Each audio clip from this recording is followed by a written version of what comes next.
up, fellas? All right, so Nick over here, it's dark in this corner. We're just putting lights up. So he's going, you can see where he's at right now. We're going with the water pump. He's getting all prepped and getting all cleaned right now. Of course, you got to tear everything down. The front diff comes out of it. Oil pan comes off it. He's got an oil pump right here. Got the parts he's fixing to go back. You can kind of see what he's got apart here. As you can see, he's got front diff out of it. All the cam, gears, timing covers, pulleys, radiator, fans, hoses, pickup tube, oil pan, all that comes off just to do this job. So it's labor intensive, very labor intensive. So I show you, somehow this old pump, not sure what happened to it, but this piece broke off right here. You can kind of see. And it was gushing oil out of the front seal also really, really bad. So I'll show you the new one. Here's a new pump. You can see that piece is on there. That's not broken. So, and that's what the timing cover bolts onto. And that's why it's being replaced for. So, and this, I think this is a 328i all-wheel drive, I believe. Yes, I think it's like a 13 model.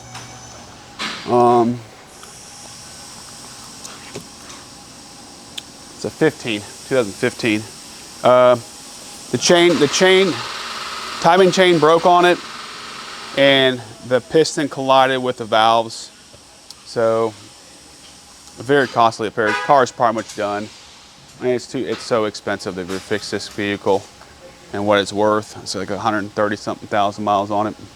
That's why it's so important to stay on top of your maintenance, guys. And if you start hearing anything rattling that's abnormal in the engine, get it looked at. All this could have been avoided with a simple timing job. That's all it needed. You change your oil in time, and if you hear something that's not right, take it to the shop, have them look at it, because this guy could have just put timing stuff on it, and if he would have done that, it would have saved him in his engine. I mean, you can tell this thing's been abused, because look, it's been leaking oil forever. Look, come over here in the cat, it's just covered in oil. It's been leaking like crazy. So, lack of maintenance, and this is what you get. You don't maintain your car, you have a massive bill. But in this case, this guy said he's thinking about it, but I don't think he's going to do it. And it's $10,000 plus. So, pretty confident that that one's going to go to the scrapyard. Unfortunate that's the case. On this car here, Jay's work on this. Basically, this does have a mount where it's mounted, right? Where's the mount to mount it? The battery itself? That holds it in place? Huh? I don't think it had one. I didn't see one. It comes with one. It came out. Well, it's going to have one that stops it from moving. I probably get with your service advisor and tell them, hey, this battery doesn't have a hold down in place, so the battery's just freewheeling, moving. Okay. That's dangerous. Okay. So make sure he knows that. But he's going back. He's just going to confirm his repair. Something happened to the negative cable.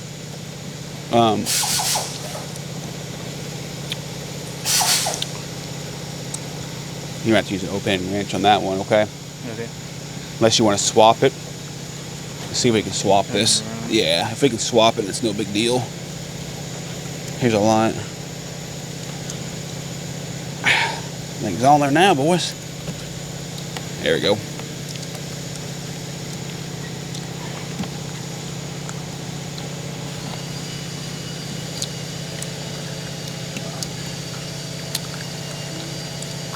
See if we can swap this. See if we can swap this over here. Try this out. Because it really needs to be like that, you know what I'm saying? Yeah, that'd be fine. Let's do that. Okay. I'm helping Aiden out. Or Jaden out, sorry.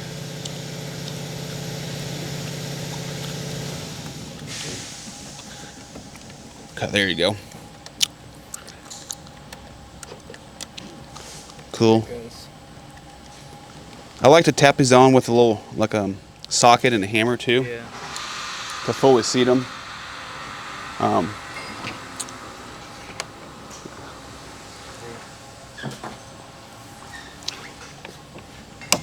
There you go, it fully seats that terminal.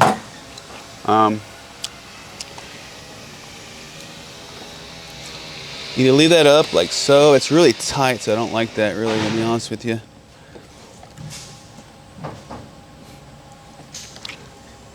What size is that over here? Is that 13? 13. Okay.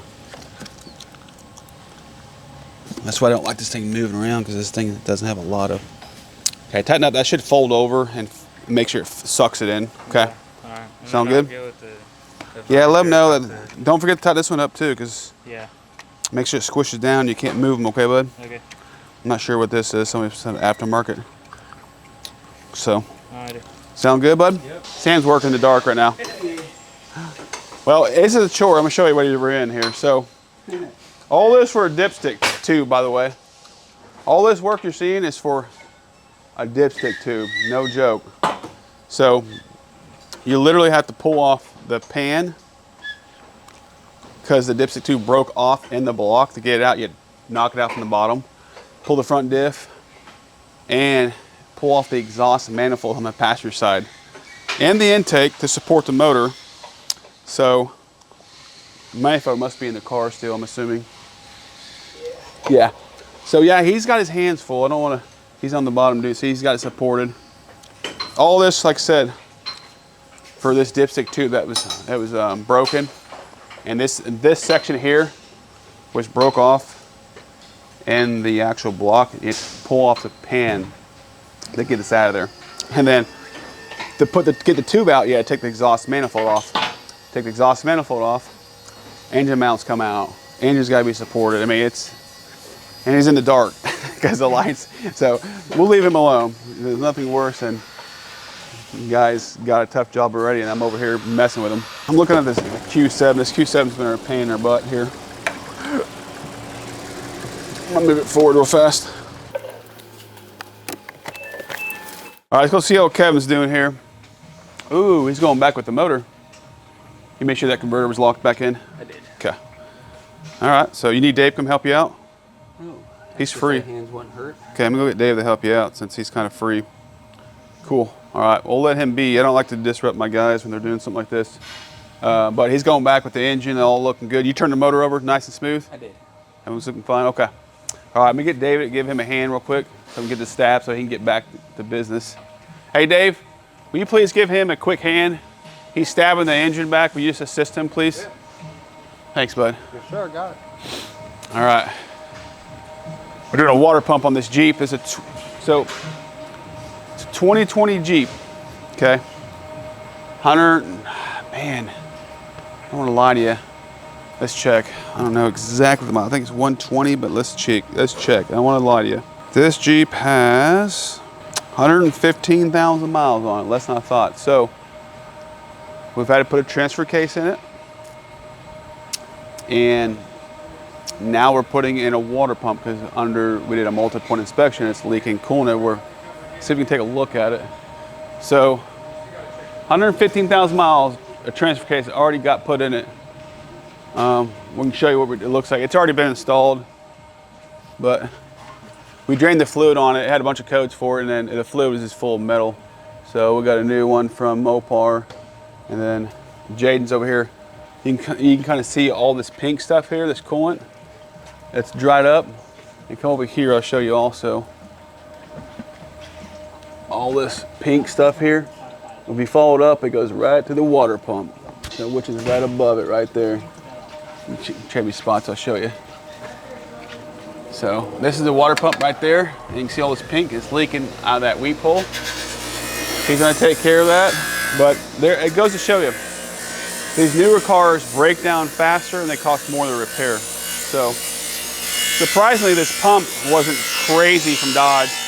$200 something range, like between $225, $250 in that range is the price for the pump. And then you have labor, but man, I've seen some of these pumps from Mopar for $600 plus. It's insane. Transfer case actually wasn't bad, which shocks me. I think the transfer case was just under $1,400 for just the part, which is actually pretty good in my opinion for a new transfer case, which tells me it's probably a campaign problem. It's a constant problem. And when you have a constant problem from a manufacturer, they'll lower the cost of part, so the customers don't throw a stink about it. They just pay it. Oh, it's not too bad. Because if you get a lot of customers the same problem, they throw a fit because it's so expensive. There could be a recall or a campaign done to get it solved. Honda will do that, Toyota will do that. Not so much the domestics, but it can happen, especially if you get stranded in the highway. It's an issue, you know, that's a problem. Recalls can get developed that way. But yeah, new cars, man, they don't last that long, and they're very expensive to repair.